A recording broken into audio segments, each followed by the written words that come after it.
অনেকেই বলেন শাস্ত্রীজি যে অটিজম তো ডাক্তারের বিষয়, জ্যোতিষীর কাছে যাওয়ার দরকারই নেই। আপনি এই প্রশ্নের কিভাবে উত্তর দেবেন? সত্যি কথা বলতে সঠিক প্রশ্ন করেছো তুমি, সঠিক প্রশ্ন। এবং আমি এর উত্তর খুব পরিষ্কার করে দিতে চাই।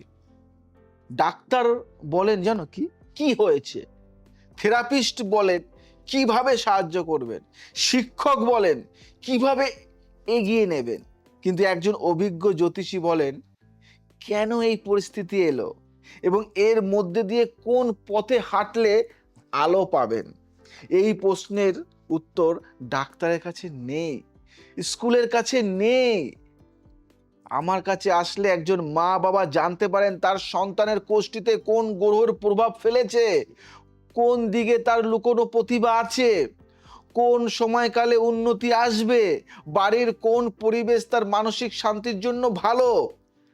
ডাক্তার আর জ্যোতিষী এরা দুই শত্রু নয়, এরা দুই পথ যারা একই গন্তব্যে পৌঁছায়।